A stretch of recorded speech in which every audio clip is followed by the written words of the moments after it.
Hey, welcome to Gold's Garage. So, here's my Blue Flame 6. It's ready to go. It's been primed and timed, and it's just waiting for its turn on my build stand. Build stand's busy for the rest of this week. So, next week, this engine's going on the build stand. I'll be firing it up, breaking in the camshaft, and on the 19th of February, it has a date with Daryl Waters dyno service, and we're going to dyno this baby. And not really for the purpose of making a lot of power, it's a stock build, but for the purpose of proving its reliability and worthiness. It's going to be shipped 1,000 miles when I get it done. So I want to make sure there's absolutely no issues with it, and it's going to go in for the 1946 Chev truck at Osprey Custom Cars, and they're going to fire it up and away they go, and not have to do or check anything. So I'd like to tell you that I just finished a blueprint rebuild of this engine. And so what the heck does that mean, a blueprint rebuild? And I throw that term around a lot, and other engine builders do too. And if you look on YouTube for an explanation, you'll find a pretty wide variety of what the heck blueprint rebuild means. So let's start off. I'm going to give you an explanation from an engineering perspective. And let's start off by describing blueprint. So the term blueprint came from the fact that a blueprint is an engineered drawing made by an engineer or draftsman on the drafting table with the pencils and set squares originally back in the early part of the last century. And the technology used for copying that pencil drawing onto paper generated a blue drawing with white lines in it. Thus they became known as blueprints. By the middle of the century, they became white prints, and the technology got better. You didn't waste all that blue ink, and now the print was white and the lines were blue. So by the end of the century, almost all drawings are made by CAD drawing, and CAD just stands for computer aided drawing, and it's electronic, digital, computerized, etc., and obviously a much more economic and effective way to make drawings. So anyway, that's the term blueprint, and that's where it came from. So why is that important? Because blueprints, if you look at a manual and look up the dimensions of any part in the manual, every single manufactured part is made based on, originally made on an engineered drawing. And every component on it has a tolerance or a dimension. And so all the manual is taking, if you look up the dimensions, takes those dimensions off the blueprint, puts them into a manual. Let's take, for example, a crankshaft journal for a small block shaft. This is my 1968 manual for my 68 Camaro, okay? So if you look that up, everybody knows that a small block Chev crankshaft rod journal dimension is 2.1. Well, it's not really 2.1. It's 1.099 to 2.100. Okay, so there's a largest possible size and the smallest possible size that it can be. Those numbers are called tolerances.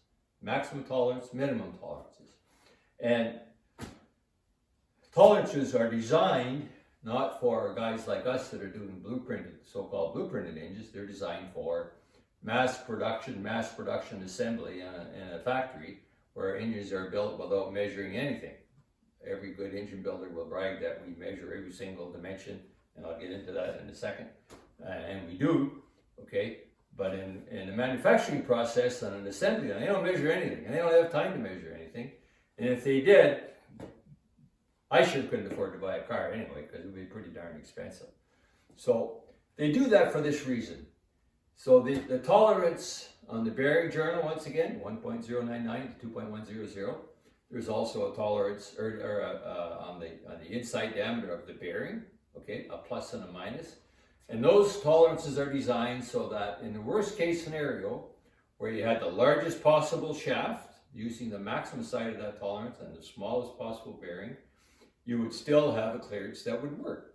Conversely, if you had the other way around, where you had the smallest possible shaft and the largest possible bearing, it would still go together and it would still work.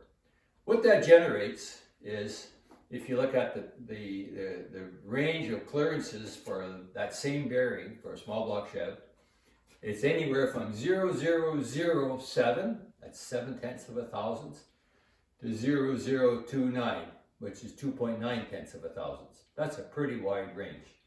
And I, for one, as an engine builder, wouldn't be building any hot rod engines that are going to go 6,000 and 7,000 RPM possibly, or a race engine that's going to go higher RPM with 7/10 of a thou of bearing clearance. I just wouldn't do that, and I don't think many other guys would either. So what does really blueprint really mean then? It's not really bringing it back to OEM specs. It's actually making it a lot better than OEM specs. And it starts by, at the beginning of the engine, we don't just build it, we basically design it. You look at the end use it's going to have, the expectation of the owner, the car that it's going in, the owner himself, how he's going to drive it, and what his budget is. And then you design the engine based on those parameters. That determines the selection of parts that go together, and the next part is the dimensions. So I don't want 7/10 of a thou bearing clearance. I want 2 to 2.5 thou bearing clearance on rod bearings of small block Chev. So my machinist knows that, and he grinds the crankshaft accordingly. And I trust him, but I check every single thing that he does, and I record that on an Excel spreadsheet.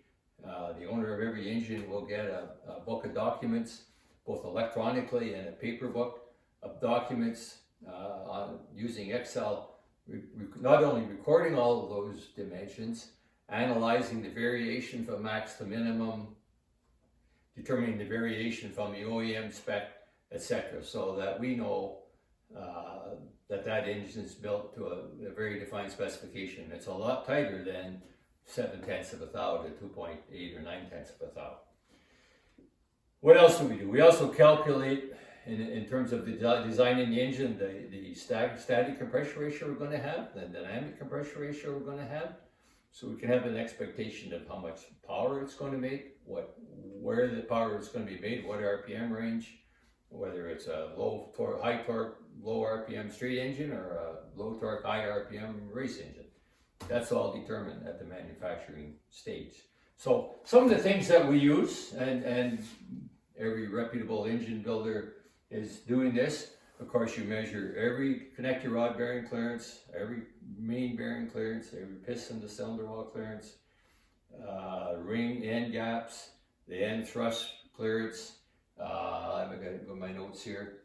The actual camshaft duration and lift at the valve and at the camshaft.